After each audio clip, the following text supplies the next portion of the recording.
Vamos a volver con vos, Muy amable. Voy a sentar a charlar con Javier Milei. Señor, ¿cómo estamos? ¿Qué tal, Luis? Qué lindo ¿Cómo verte. está? ¿Todo bien? Digo. Arrancaste anoche con debate heavy. Movidito. Sí, estuvo divertido. Tuvo Sus idas y vueltas. Deja que te aproveche como economista para que después hablemos de otra cosa. Nunca dejé de ser economista. No, pero viste que ahora estás como campaña, se te pregunta de todos temas. Congelan los precios, plan platita, inflación que de vuelta, ¿a dónde estamos parados? A punto de explotar. A ver, vamos por partes. Controles de precios. Evidencia empírica, hay más de 4.000 años que nunca funcionaron. ¿Por qué esta vez va a ser diferente? Nunca es diferente. Siempre termina siendo igual. ¿Vos sabés cuándo hicieron esto? En el plan Helbart. Controles de precios, se llamaba inflación cero, fuerte represión del sistema de precios y ¿qué hacían? Emitían dinero. Eso generó un desequilibrio en el sector externo, ¿sí? Vino el señor Celestino Rodrigo, se sinceró todo, ¿sí? Se conoció como el Rodrigazo. De hecho, Argentina tiene peores condiciones previas al Rodrigazo. Te paso todos los datos. Primer punto. Argentina tiene un déficit fiscal propio de las grandes crisis. El año pasado terminamos entre nación, provincias, municipios y Banco Central 11 puntos del PBI. Fíjate esto, el Rodrigazo estalló con 14, la tablita cambiaria con 11, con lo cual ya estamos ahí, la hiperinflación del Alfonsín con 8, la convertibilidad con 7, 11 el año pasado. Este año, si el déficit fiscal va a 4,5 puntos, ¿qué es lo que está en el presupuesto? El consolidado con nación, provincia, municipios y Banco Central va a estar en torno de 8, nivel propio de crisis. Punto 1. Punto 2. Tenés un desequilibrio monetario monstruoso. Vos tenés una base monetaria, que es el dinero que emite el Banco Central, y tenés una base monetaria y media en LELIQs y pases. Es decir, dinero que, digamos, en realidad son pasivos monetarios que se pueden convertir en dinero muy rápidamente. Y además, tenés que financiar el déficit. De hecho, mirá lo que son las cosas. En este momento, digamos, viene emitiendo 250.000 millones de pesos por mes el gobierno, ¿sí? Pero en diciembre va a emitir 450.000 millones de pesos. O sea, 1,2 billones de acá a fin de año. Cuando vos decís a punto de explotar, ¿estás diciendo qué? O sea, ¿qué te imaginas? ¿Un Rodrigazo? ¿Un qué? Va a ser peor que el Rodrigazo. Porque entonces, si yo tengo que puedo llegar a multiplicar la cantidad de dinero por 3,5 veces, si el sobrante de dinero, porque ¿qué pasa? ¿Por qué crees que hay que control de capitales? Porque no queremos tener los pesos y nos obligan a tener los pesos. Eso hace que cuando la cantidad de dinero, digamos, o sea, transaccional tendría que estar en 3, 4 puntos del PBI, está entre 10 y 12. O sea, eso es una diferencia de 3 veces. 3 por 3,5 te da 10,5. ¿Sabes qué quiere decir eso? Que la inflación abajo de la alfombra es de 950%. Después tenés el mercado de cambios.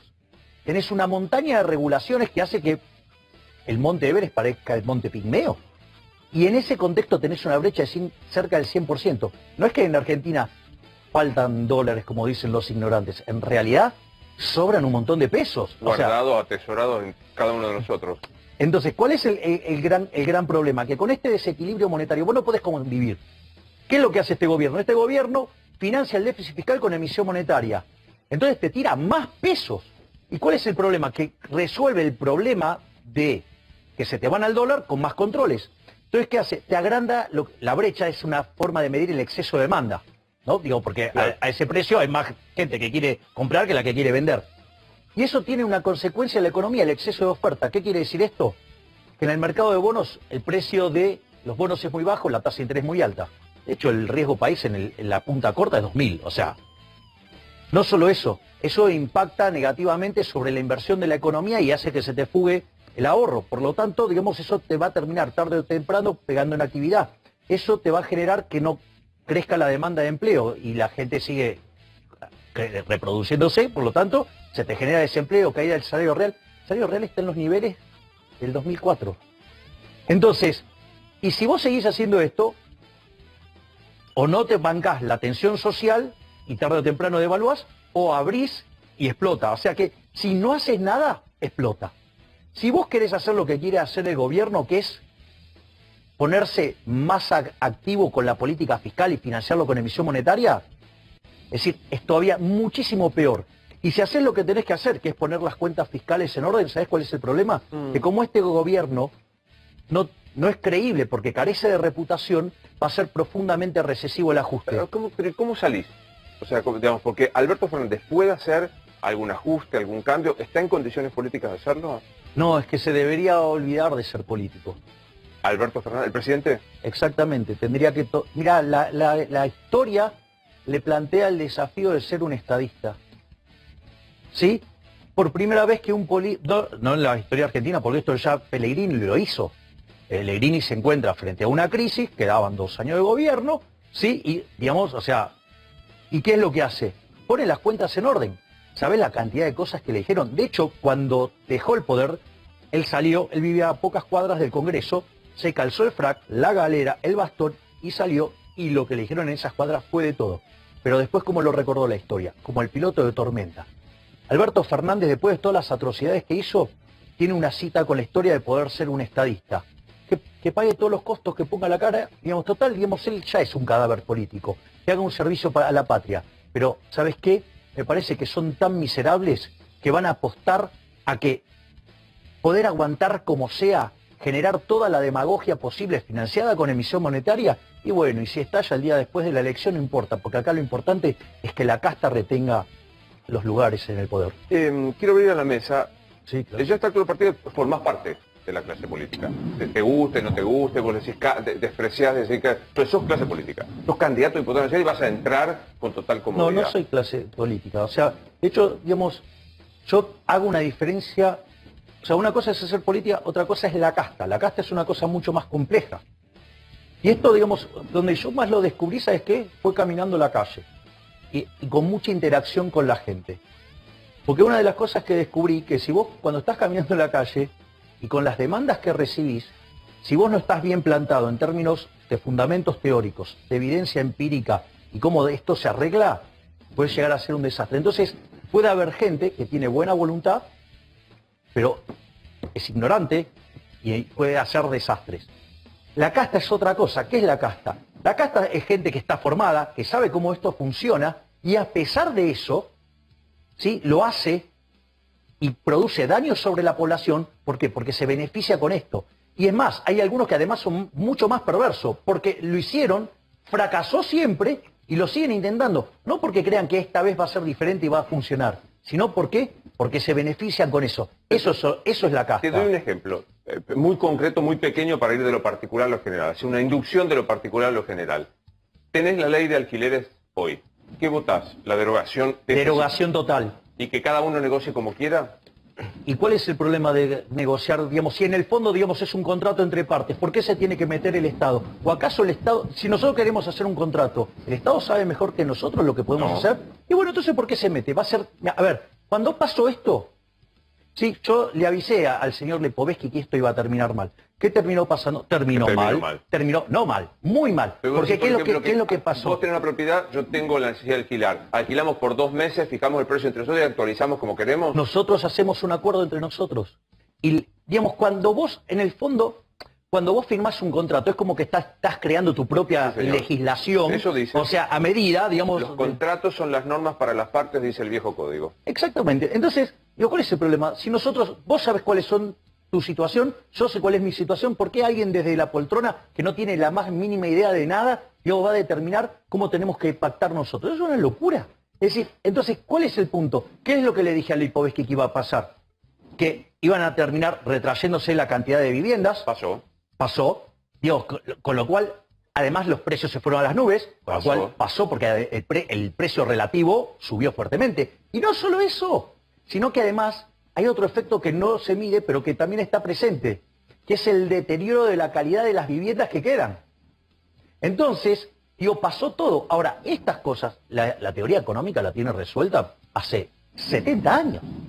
¿Me comprendés? Entonces, cada vez que se hizo, en todos los lugares del mundo falló. ¿Por qué, digamos, creen que va a funcionar bien acá? Para ir al tema del alquiler, yo comparto con vos que la ley es horrible, se veía venir y generó todo esto que estás diciendo. También es cierto que hay una masa de necesitados de alquilar y una cantidad de vivienda mucho más baja. Por lo cual, el que tiene la propiedad puede ejercer la posibilidad de poner el precio que quiera en abuso de la persona que necesita alquilar. Falso.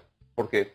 Porque yo voy y no lo tomo. ¿Cuál es el problema? No lo tomo. ¿Y dónde voy? Me iré a otro lado. ¿A dónde? Bueno, me iré a otro lado, digamos, o sea, pero vos, porque si no, digamos, lo que estás diciendo es, entonces yo justifico avanzar sobre la propiedad de los dueños de las propiedades. No, eso me parece que no, pero digo, que haya un plazo mínimo te da la posibilidad de la parte más débil, que es el inquilino, que banque... No, pero es que no hay partes débiles en el mercado, porque los intercambios son voluntarios. Es decir, el problema es que, digamos, porque si no, vos afectás el derecho de propiedad. Cuando afectás el derecho de propiedad, ¿sabes qué va a hacer el dueño de la propiedad? Se va a retirar. O sea, vas a terminar generando daños. Es el mismo problema que los controles de precios. Cuando vos controlás los precios, es un avance sobre el derecho de propiedad. Es como la ley de alquileres. Es un avance sobre el derecho de propiedad. La ley de góndolas. Es un avance del derecho de propiedad. Y cuando vos vas contra el derecho de propiedad, ¿sabes qué? Digamos, porque esto es lo importante, que es lo que no saben, no solo los políticos, muchos economistas no lo saben.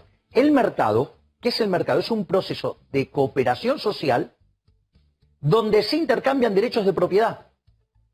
Es decir, si yo te vendo mis anteojos, yo te entrego los anteojos y vos a cambio ¿qué me das? Dinero. Dinero. Bueno, esa relación entre ese dinero y mis anteojos, ¿sabes qué es? Un precio. Es un registro histórico y eso transmite señal, digamos, los agentes se coordinan respecto a eso, algunos serán compradores, otros serán vendedores, y si hay diferencias entre oferta y demanda, sí, digamos, se ajustan los precios. Ahora, si vos tenés un problema de que te faltan, digamos, o sea, viviendas, la única forma que vas a corregir que eso pase es con la señal de precios, que es lo que va a inducir a que la oferta crezca. Es decir, pero acá el problema es que, bueno, no creen, digamos, en el mercado, porque lo que no terminan de entender, que el mercado somos todos, interactuando y cooperando, está claro, salvo que sea a punta de pistola, pero eso ya no es mercado, eso es Estado. Sí, Nacho. Sí, Javier, tuviste un fuerte cruce con Miriam Bregman en el debate, de hecho ella no te saludó ni antes ni después, y se dio una situación con respecto a tu posición con el tema del aborto, que vos dejaste una frase que fue polémica, por eso te la quiero consultar. La única forma en que avalo el derecho al aborto es con riesgo de vida de la madre, porque hay un conflicto de propiedad. ¿Qué quisiste decir con lo del conflicto de propiedad? A ver, vamos por partes. Que yo tenga discrepancias ideológicas con alguien, me parece que no amerita ser maleducado. Yo intenté saludarla al inicio e intenté saludarla al final. ¿Te diste cuenta en el momento que no te había saludado? No, sí, me di cuenta, pero nada,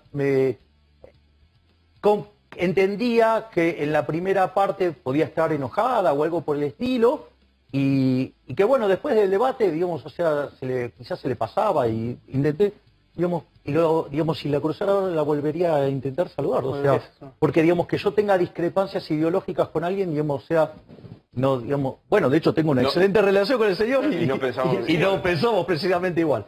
Ese es el primer punto, o sea, con lo cual, no importa, digamos, o sea, si me la volviera a cruzar, voy a volver a intentar saludarlo, no tengo problema, es un problema de otra índole. Respecto, digamos, a mi posición del aborto, yo, digamos, las fundamento desde tres lugares. Desde un lugar ideológico, ¿sí?, desde el liberalismo, lo hago desde un lugar biológico y lo hago desde un lugar matemático. Desde el lugar del liberalismo el el respeto irrestricto del proyecto de vida del prójimo, basado, esto es muy importante, en el principio de no agresión y en defensa del derecho a la vida, la libertad y la propiedad. Como en el plano de la biología se determina que la vida comienza con la concepción, y en la visión matemática vos tenés dos saltos discretos a lo largo de la vida. La vida es un continuo, pero tiene dos saltos discretos. Uno, ¿cuál es? La concepción. Sí. Y la otra es la muerte. No es así, pero bueno, te sigo. ¿Cuándo te morís? ¿Cuándo te morís? ¿Cómo? ¿Cuándo se muere una persona? Cuando dejaste de respirar. No. Bueno, la ley argentina dice que te morís con el electroencefalograma chato, aún con actividad vital. No, por lo cual, si la vida termina... A ver, te hago una pregunta. ¿Esa definición es biológica o de un abogado? No es biológica.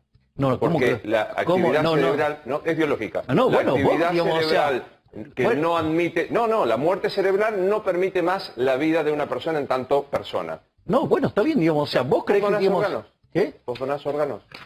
Si digamos, o sea, yo no estoy de acuerdo con la donación, digamos, de órganos si es obligada por el Estado. No. Si es voluntaria, sí. Si es, Pero si donás órganos hay actividad vital, hay actividad celular. Y a nadie se le ocurre que quien le ablaciona las córneas está matando a una persona. ¿Por qué? Porque la muerte se produce no con el último acto celular. Digamos, para mí el salto discreto es cuando, digamos, es el último acto celular. Porque vos no me estás haciendo una definición biológica. Vos me estás haciendo, me estás haciendo una definición, estás alegando a la ley. No, eso, pero la ley se basa en una discusión, yo no quiero traer el aborto, porque una discusión que ya por suerte, para mi modo de ver, ha sido saldada por la ley, y nadie obliga a nadie a abortar, nadie obliga a nadie a donar. Bueno, a ver, desde mi punto de vista, el salto discreto es cuando no hay más actividad de ningún tipo. Pero bueno, digo, y la ley te lo respeta. Bueno, entonces, en ese concepto, ¿sí?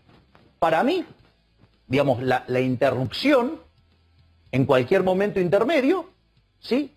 Es un asesinato agravado por el vínculo en el caso del aborto. Y ahí, digamos, yo tengo dos definiciones que las puedo hacer con dos ejemplos. La primera es la idea del avión. Yo soy dueño del avión, voy desde Buenos Aires a París y te invito, Nacho, a venir conmigo. Yo soy dueño del avión, ¿eh? Yo soy dueño del avión. Estoy en el medio del Atlántico, pasando, y ahora no quiero que vengas conmigo a Europa. Entonces te digo, bájate del avión. ¿Cómo vas a terminar? Muerto. O sea, por lo tanto, digamos, dadas las características bajo las cuales se generan hoy, al menos hoy, con este nivel de tecnología, ¿sí? Digamos, o sea, esa interrupción es un asesinato. Ahora bien, es interesante el caso cuando me dice, ¿vos cuándo admitís el aborto? Entonces yo digo, cuando hay peligro de vida de la madre. Porque hay un conflicto de propiedad.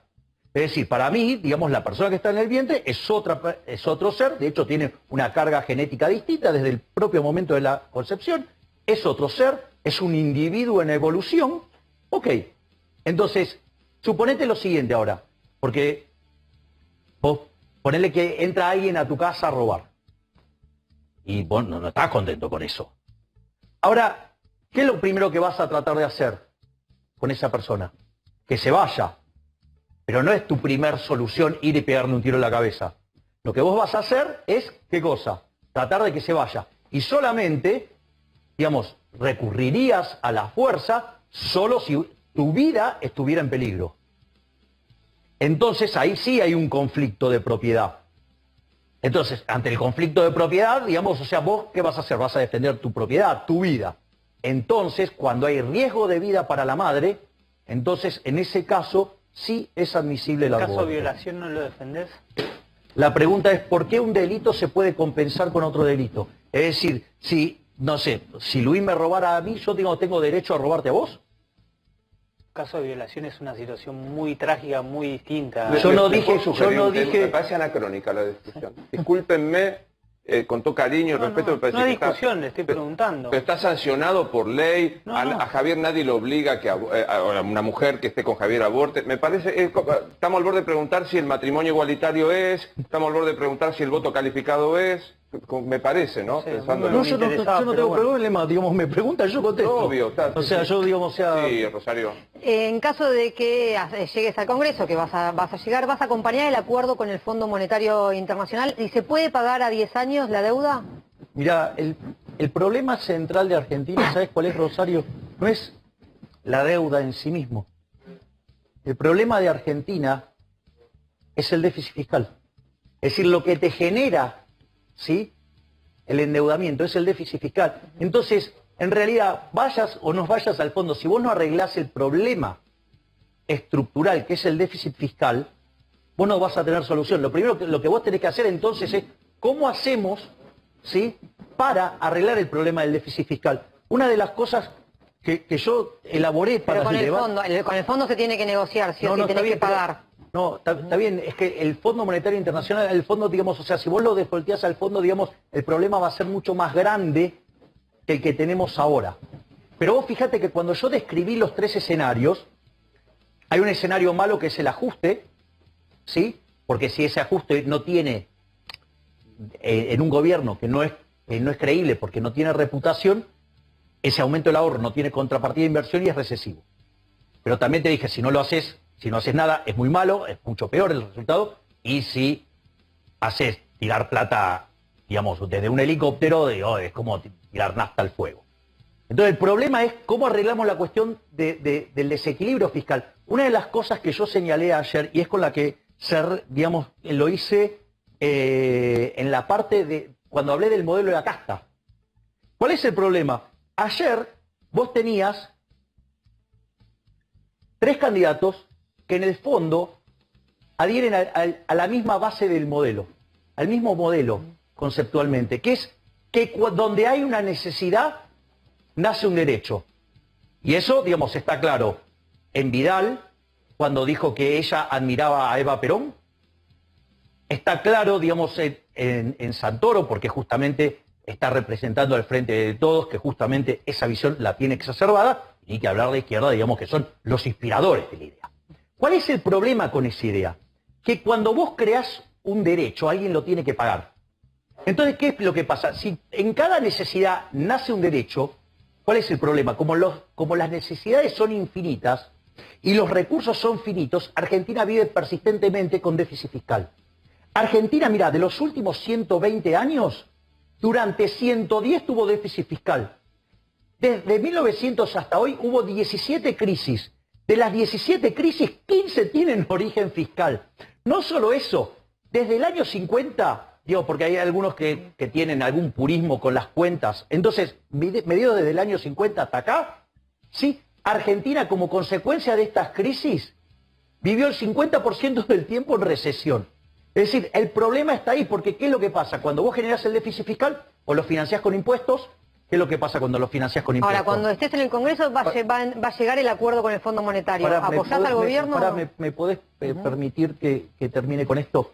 Porque esto, digamos, o sea, te va a dar las bases de la respuesta.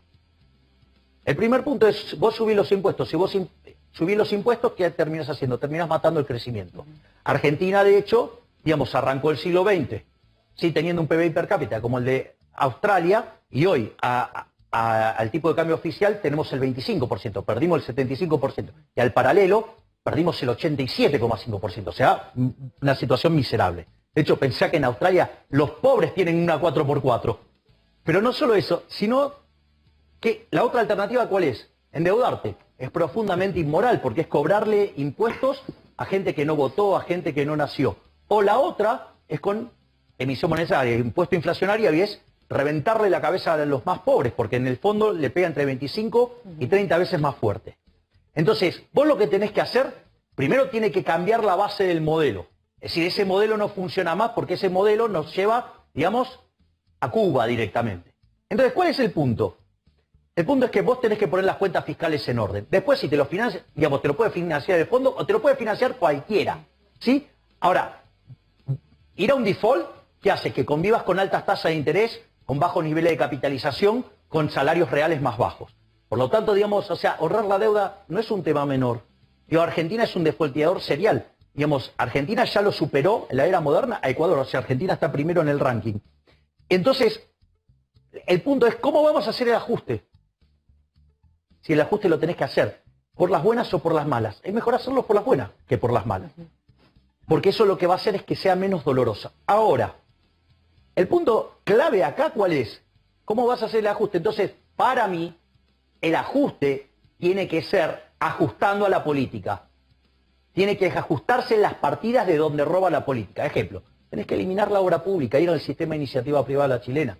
Tenés que eliminar las transferencias discrecionales, nación, provincia, provincia, municipio, porque ahí roban de lo lindo. Claro, la usan para hacer política, ¿sí? Y además, o sea, podrías reencuadrar el tema tarifario, pero de vuelta, tocando la ecuación económica financiera del contrato. Por ejemplo, Aranguren lo hizo, digamos, lo hizo mal. ¿Por qué? Porque subía las tarifas, pero no tocaba el resto del contrato. Las empresas seguían siendo deficitarias y no te invertían. Vos lo que tenés que modificar es todo el contrato. Y no todo tiene que caer sobre los precios. El tema entonces es, si vos hacés el ajuste que corresponde, porque si no la piña nos la vamos a pegar igual, digamos, el tema Fondo Monetario Internacional es intrascendente, porque hasta te podrías financiar en el mercado. El problema es que quieren hacer el ajuste, y si van a hacer el ajuste, ¿a dónde lo van a hacer? Porque si hacen el gran acuerdo nacional, ¿sí? ¿Qué se va a juntar?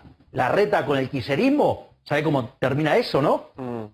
Ajuste de vuelta sobre nuestro bolsillo, porque la reta, digamos, es el campeón de subir los impuestos y no de bajar el gasto. Última breve de Martín, por favor. Ayer se conoció el crimen de Lucas Cancín, un chico en Quilmes cuando iba al colegio. Y sobre esa noticia, José Luis Esper, candidato de un espacio similar al tuyo en la provincia de Buenos Aires, tuiteó bala, creo yo en referencia a la pena de muerte. ¿Vos estás de acuerdo con la pena de muerte para algunos delitos? No, yo no estoy de acuerdo bajo ningún punto de vista con la pena de muerte. Mi posición respecto a esto en economía se estudia en un campo que se llama Law and Economics. Sí, es un campo que nació a partir de 1968 con un artículo de Gary Becker que se llama Crimen y Castigo, cuando él estaba dando clases en la Universidad de Columbia en Nueva York. Y básicamente en Nueva York se venía aplicando lo que acá llamamos la doctrina Zaffaroni, por decirlo de alguna manera. Entonces decía, mirá, acá le estás bajando tanto el costo a la delincuencia, que la vas a hacer volar por los aires. Y efectivamente en los 80s, digamos, Nueva York era la ciudad más peligrosa del mundo. ¿Cómo lo resolvió Giuliani? Entendiendo la lógica del crimen como una decisión económica. Es decir, cuando vos le aumentás el beneficio esperado a una actividad, esa actividad crece. Ahora, eso entonces tiene, digamos, toda una lógica de cómo vos lo vas a combatir. Pero recordá que así como a Nacho yo le definí el liberalismo como el respeto irrestricto del proyecto de vida del prójimo, basado en el principio de no agresión, y el primer derecho que rescato en la tradición de John Locke, ¿cuál es? La vida. Bajo ningún punto de vista estoy a favor de la pena de muerte. Es decir, ¿cómo voy a ir, digamos, o sea, no sé, ponerle la pena que quieras, hacer, digamos, que sea de cumplimiento, lo que fuera, pero no con la vida. ¿Vas a hacer bloque propio o vas a ser aliado, vas a tener un interbloque con alguien? Mira, yo, no, digamos, o sea, hay personas con las cuales tengo afinidad natural. Es decir, yo puedo tener mis diferencias, por ejemplo, con José Luis. Sí, ¿y cuál es el problema? O sea, los liberales, o sea, tenemos distintas posiciones, o sea, no todas las posiciones son homogéneas. De hecho, José Luis es un liberal clásico, yo soy un minarquista en los hechos y un anarcocapitalista filosóficamente. Digamos, ahora, respecto al resto, estoy mucho más cerca, digamos, de lo que es para mí el modelo colectivista.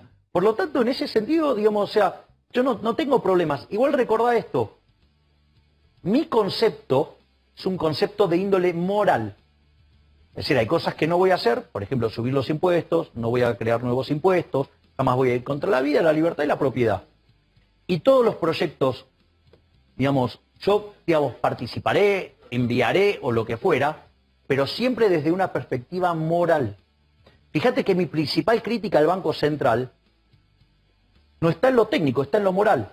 ¿Por qué? Porque la inflación, en el fondo, ¿sí?, es un robo, es una estafa. Y eso, desde lo moral, está mal, porque vos estás a favor del robo, no estás a favor de la corrupción. Sin embargo, los políticos nos roban, vía el Banco Central, 5 puntos del PBI. Un impuesto tremendamente regresivo, castiga a los más vulnerables y además perjudica el crecimiento económico. O sea, a los que menos tienen le hace la doble Nelson, porque los deja sin laburo, les deteriora el salario real y encima, además, después los castiga por la otra vía. Nos vemos antes de la elección.